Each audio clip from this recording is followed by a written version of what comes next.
Halo murid Ibu, kali ini kita akan membahas materi tentang manusia dan sejarah.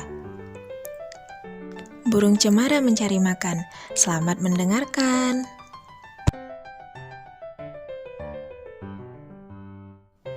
Menurut Kamus Besar Bahasa Indonesia, sejarah adalah asal-usul, kejadian atau peristiwa yang benar-benar terjadi pada masa lampau. Berikut istilah sejarah dalam bahasa asing. Semua definisi tersebut mempunyai makna yang hampir sama, yaitu penyelidikan, pengumpulan, dan penyajian informasi mengenai peristiwa masa lampau manusia. Berikut sejarah menurut pendapat beberapa ahli. Herodotus disebut the father of history, atau bapak ilmu sejarah. Menurutnya, sejarah bukan berkembang dan bergerak lurus ke depan dengan tujuan yang pasti, melainkan bergerak melingkar. Yang tinggi dan rendahnya lingkaran disebabkan oleh keadaan manusia itu sendiri. Menurut Sartono Kartodirjo, sejarah merupakan berbagai bentuk penggambaran pengalaman kolektif pada masa lampau. Sejarah pada hakikatnya dibatasi oleh dua hal, yaitu sejarah dalam arti objektif dan sejarah dalam arti subjektif. Sejarah dalam bahasa Arab, syajaratun, yang berarti pohon. Kata ini kemudian berkembang menjadi asal-usul, riwayat, dan silsilah.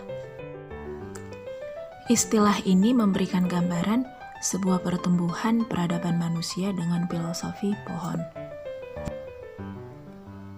Mengapa sejarah disamakan dengan pohon? Itu karena pohon tumbuh secara perlahan-lahan yang bisa dimulai dari biji, kecambah, bibit, akar, batang, hingga ranting-ranting dan berbuah. Proses itulah yang sama dengan sejarah yang tumbuh seiring dengan berjalannya waktu.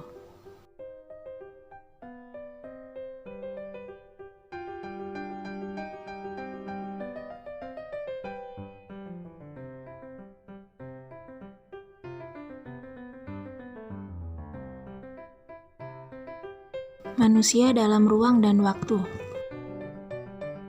Berikut ada 3 unsur penting dalam sejarah, yaitu manusia sebagai pelaku dalam sejarah, ruang atau disebut dimensi spasial, tempat terjadinya peristiwa, dan waktu.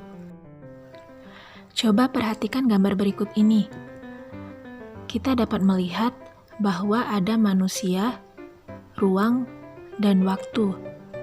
Dari gambar tersebut, kita bisa menyimpulkan bahwa ada 3 unsur penting, yaitu Soekarno membaca naskah proklamasi pada 17 Agustus 1945 di Jalan Pegangsaan Timur nomor 56 Jakarta. Berikut ini keterkaitan antara waktu dengan peristiwa sejarah. Perkembangan artinya masyarakat berkembang dari bentuk yang sederhana ke bentuk yang lebih kompleks. Kesinambungan artinya peristiwa masa lampau tidak pernah terputus dari rangkaian kejadian masa kini dan masa yang akan datang.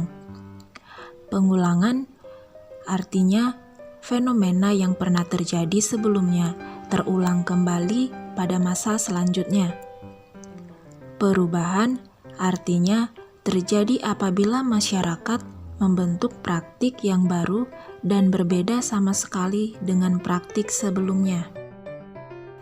Jadi, dapat dilihat bahwa proses kehidupan manusia, jika dilihat dari sejarahnya, akan selalu mengalami perkembangan, perubahan, kesinambungan, dan pengulangan. Lanjut, berikutnya kita akan bahas mengenai perubahan dan keberlanjutan. Perubahan adalah keadaan yang berbeda dari semula. Seiring dengan berjalannya waktu, manusia pasti selalu mengalami perubahan. Heraklitus mengatakan, "Pantare," artinya tidak ada yang tidak berubah. Selanjutnya, keberlanjutan. Dalam mempelajari sejarah, Setiap peristiwa yang terjadi pasti akan mengalami keberlanjutan. Ruslan Abdul Ghani berkata, ilmu sejarah diibaratkan penglihatan terhadap 3 dimensi waktu, yaitu masa lalu, masa kini, dan masa yang akan datang. Arnold Toynbee mengatakan, mempelajari sejarah, memahami masa lalu untuk membangun masa yang akan datang. Jadi, peristiwa sejarah tidak akan ada habisnya. Ia akan selalu mengalami kesinambungan ataupun keberlanjutan, seperti yang sudah dibahas di pembahasan sebelumnya. Selanjutnya, kita akan membahas keterkaitan sejarah manusia dengan masa kini. Untuk menjadi lebih baik ke depannya, maka kita harus belajar dari sejarah. Peristiwa sejarah menunjukkan bahwasannya kehidupan manusia tidaklah statis, melainkan dinamis, yaitu selalu mengalami perubahan dan keberlanjutan. Kehidupan manusia juga tidak lepas dari masa lalu, dalam menjalani kehidupan pada masa kini dan untuk melanjutkan kehidupan di masa yang akan datang. Jas merah, di antara kalian pasti sudah tidak asing dengan kata ini. Kita diajak untuk tidak melupakan sejarah. Cicero, seorang filsuf Romawi, mengatakan bahwa tidak mengenal sejarahnya akan tetap menjadi anak kecil. Sartono Kartodirjo mengatakan, orang yang lupa dengan masa lampaunya itu telah kehilangan identitas. Oleh karena itu, orang tersebut dapat membahayakan masyarakat di sekitarnya. Berdasarkan pandangan 3 tokoh ini, masa lalu sangat penting untuk masa kini. Seperti yang dikatakan oleh John Dewey, sejarah harus bersifat instrumental dalam memecahkan masalah masa kini atau sebagai pertimbangan program aksi masa kini. Artinya kita tidak akan mengulangi kesalahan yang sama. Kita boleh saja kecewa dengan apa yang telah terjadi, tetapi jangan pernah kehilangan harapan untuk masa depan yang lebih baik.